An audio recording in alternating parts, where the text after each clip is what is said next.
ऐसा केस जो open and shut case है, जिसके अंदर कोई अभाम नहीं है, जिसके अंदर कोई कानूनी सुकम नहीं है, ये जो एक डाका है पाकिस्तान की तारीख का सबसे बड़ा, जिसके अंदर सजा हुई है, एनसीए ने ये पैसा जब्त करके पाकिस्तान की हुकूमत को दी, काबीना ने बंद लफाफा मंजूर करके ये पैसा उसी शख्स के हवाले कर दिया जिस शख्स से ये जब्त किया गया था। पीटीआई का चोरी छुपाने के लिए मजहब कार्ड का इस्तेमाल अफसोसनाक है। जब 190 बिलियन पाउंड केस में कानूनी दिफा नहीं कर सके तो मजहब को दरमियान में लाना शुरू कर दिया। विफाकी वजीर इतलात अता तारड़ की न्यूज कॉन्फ्रेंस कहा 190 billion pound open and shut case था। इसका फैसला मुल्क की तारीख का अहम तरीन फैसला है। पीटीआई अपील में गई तो 2-3 समातों में ही अपील फारिग हो जाएगी। वजीर इतलात ने कहा अलकादिर यूनिवर्सिटी में कौन सी मजहबी तालीम दी जाती है, वहां लोग कार्टून देख रहे हैं। इस केस में काबीना के किसी रुकन ने फायदा नहीं उठाया, इसलिए काबीना अरकान को सजा नहीं मिली। बोले केस के मफरूरों अफराद की गिरफ्तारी के लिए कोशिश कर रहे हैं।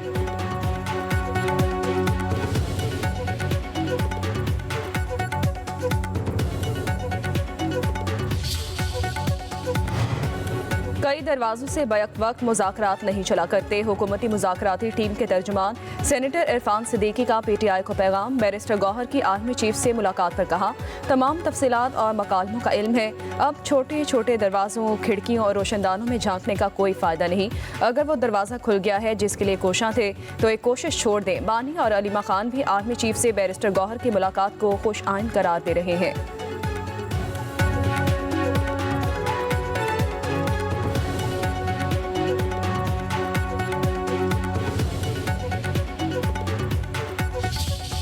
एक शख्स जो वजीर आजम पाकिस्तान है वो एक प्राइवेट ट्रस्ट के जो है वो उसका ट्रस्टी बनता है अपनी बीवी के साथ, और मजहब को सियासत में अपने घिनौने किरदार को छुपाने के लिए इस्तेमाल करने की पुरानी आदत है। ये एनसीए की वो प्रेस रिलीज है जो उन्होंने इस केस के बाद जारी की, जिसके अंदर उन्होंने कहा कि ये पाकिस्तान के जो है वो लूटी हुई दौलत थी जो हम पाकिस्तान को वापस भेज रहे हैं। बानी पीटीआई ने अहलिया से मिलकर अरबों का डाका डाला, हमेशा झूठ बोला। 190 मिलियन पाउंड तारीख की सबसे बड़ी चोरी है। केस में इंसाफ के तमाम तकाजे पूरे किए गए। पंजाब की वजीर इतलात अज़मा बुखारी की प्रेस कॉन्फ्रेंस कहा केस में ताखीरी हरबे इस्तेमाल किए गए, भगोड़े इश्तिहारियों को वापस लाया जाएगा। पंजाब की सीनियर वजीर मरियम औरंगजेब बोली बानी पीटीआई मकाफात अमल का शिकार है, शरीफ खानदान को जेल में डाला गया। तारिक फजल चौधरी बोले अदालती मामलात का मुज़ाकरात से कोई ताल्लुक नहीं, करप्शन साबित होने पर ही बानी पीटीआई को सजा सुनाई गई।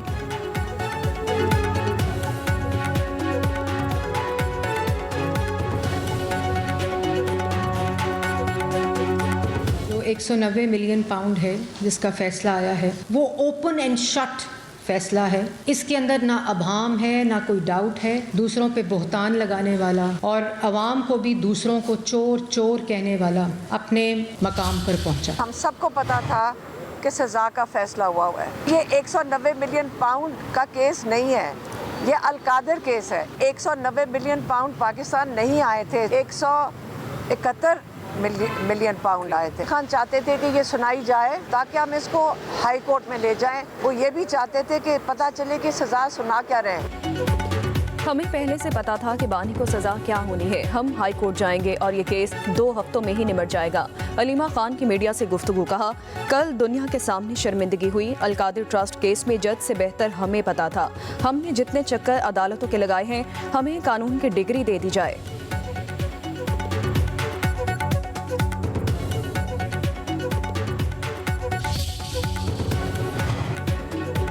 हुकूमत नाअहल लोगों के पास है, मौजूदा असम्बलियों की कोई हैसियत नहीं। ऐसी असम्बलियां तो मैं खुद मिट्टी से बना सकता हूं। अगर आप नहीं समझते तो कल आपका गरीबान और हमारा हाथ होगा। JUI के सरबराह मौलाना फजल रहमान का 4 सदा में तकरीब से खिताब, कहा यह मुल्क किसी की जागीर नहीं, ये हमारा मुल्क है, इसमें अमन चाहते हैं। हम आपसे नरम लहजे और दलील से बात करते हैं, चाहते हैं कि आप हमारी बात समझें। ऐसे इंतखाबात से हमें न टरखाया जाए। ऐसे इलेक्शन तो हसीना वाजिद ने भी करवाए थे, उसका हाल क्या हुआ? मौलाना फजल रहमान ने कहा खैबर पख्तूनख्वा आग में जल रहा है, हुकूमत नाम की कोई चीज नहीं। 26वीं आईनी तरमीम पर हमसे आंखें बंद करके मंजूरी का मुतालबा किया गया। अगर वो मुसविदा पास होता तो पार्लियामेंट की कोई हैसियत न रहती। हमारी कोशिश से 1 जनवरी 2028 से सूदी निजाम खत्म हो जाएगा। पीटीआई अमन के लिए मुज़ाकरात की राह पर चल रही है। पीटीआई और अस्करी क़यादत की मुलाकात पर नवाज शरीफ कैंप में खलबली मच गई। बैरिस्टर सैफ कहते हैं कि गैर मुंतखब टोला नाजायज़ इक़्तिदार बचाने के लिए मुज़ाकरात नाकाम बनाने के मिशन पर है। नवाज शरीफ ने अपनी टीम को मुज़ाकरात नाकाम बनाने का मिशन सौंप रखा है। बाज़ अनासर सियासी इस्तेहकाम नहीं चाहते। वज़रा अपने हल्फ का पास रखते हुए पीटीआई और अस्करी क़यादत में मुलाकात पर सियासत ना करें।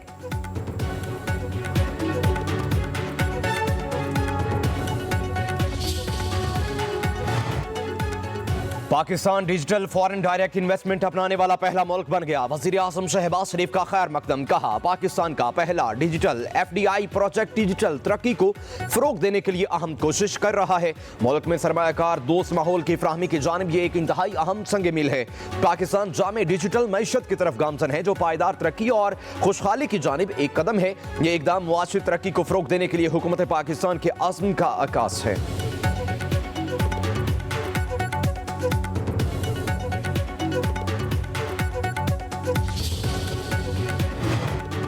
IMF ने 2025 में पाकिस्तान की शरह-ए-नमू 3.2 से कम करके 3% कर दी है। वर्ल्ड इकनॉमिक आउटलुक के मुताबिक माली साल 2026 में शरह-ए-नमू 4% रहने की पेशगोई की गई।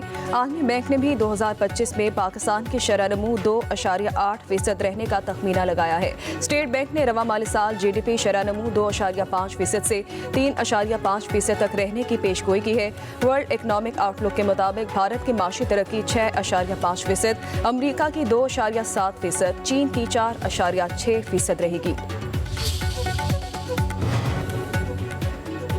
वज़ीर आला पंजाब मरियम नवाज से जापानी सफीर की मुलाकात। इक़्तिसादी ताउन बढ़ाने के लिए नए रास्ते तलाश करने की ज़रूरत पर जोर। मरियम नवाज ने कहा, जापान ने हमेशा मुश्किल वक्त में पाकिस्तान का साथ दिया। पाकिस्तान जापान के साथ ताल्लुकात को अहमियत देता है। दोनों ममालिक के दरमियान गहरे दोस्ताना ताल्लुकात मौजूद हैं। ज़राअत, मादनियात, IT, AI, रोबोटिक्स और तवानाई के शोबों में जापान के साथ ताउन चाहते हैं। जापानी सरमायाकारों के लिए पंजाब में हर मुमकिन सहूलत और तहफ़्फ़ुज़ फराहम किया जाएगा। वज़ीर आला पंजाब का 2022 के सैलाब के दौरान जापान की मुआवनत पर इजहार तशक्कुर। जापान के दौरे की दावत कबूल कर ली। जापान के सफीर ने नवाज शरीफ और वज़ीर आज़म शहबाज शरीफ के अवामी और फलाही एजेंडे को आगे बढ़ाने को भी सराहा।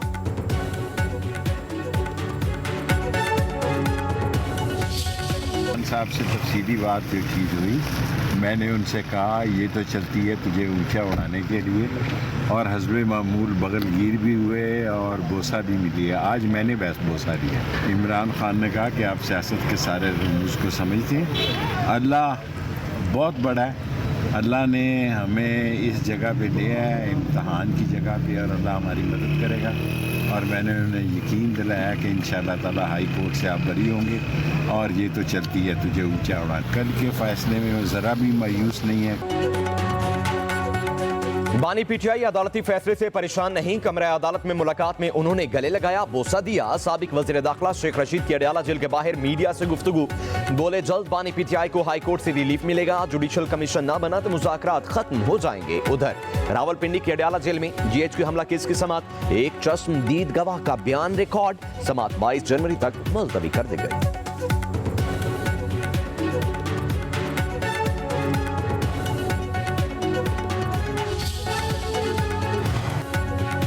सकाफती लम्हात और मुशाहिदात हमें एक दूसरे से जोड़ते हैं। इज्तिमाई शनाख्त और सकाफत हमें मुनफरिद धागे में परोए रखती है। वज़ीर आला सिंध मुराद अली शाह का कराची में सेंट पैट्रिक में सकाफती दिन के हवाले से तकरीब से खिताब। कहा, सकाफती दिन जश्न नहीं, हम आहंगी का आकाश है।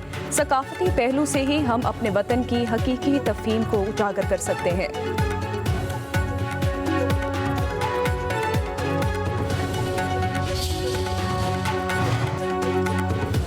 गवर्नर पंजाब सरदार सलीम हैदर खान से अमरीकी काउंसिल जनरल की मुलाकात। सेहत, तालीम और ज़राअत के शोबों में दो तरफा ताल्लुकात को फ़रोग देने पर तबादला ख्याल। गवर्नर पंजाब की अमरीकी ताउन से पंजाब के दूर दराज पसमानदा अजला में मॉडल स्कूल्स बनाने की तजवीज़। कहा, सेहत, तालीम और ज़राई शोबे की बेहतरी अवलीन तरजीह है। मस्बत तनकीद जमहूरियत का हुस्न है। इत्तेहादी हुकूमत को डिलीवर करना मुल्क के इस्तेहकाम के लिए ज़रूरी है। पंजाब में ज़राई शोबे को जदीद खुतूत पर इस्तवार करने में अमरीकी ताउन का खैर मकदम करेंगे।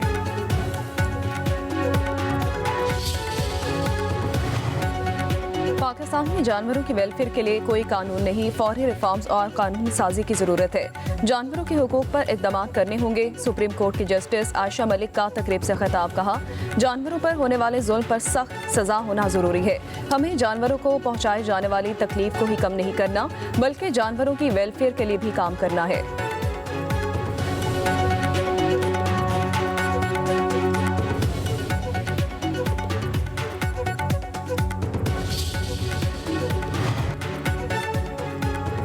अलीमा खान और उस्मा खान के जिला घिराव केस में अबूरी जमानतों में 15 फरवरी तक तौसी। सलमान अकरम राजा की एक रोज़ा हाजिरी मुआफ़ी की दरखास्त मंजूर। अदालत का तफ्तीशी अफसर को अगली समाअत पर रिपोर्ट पेश करने का हुक्म। लाहौर की इंसदाद दहशतगर्दी अदालत के जज अरशद जावेद ने समाअत की।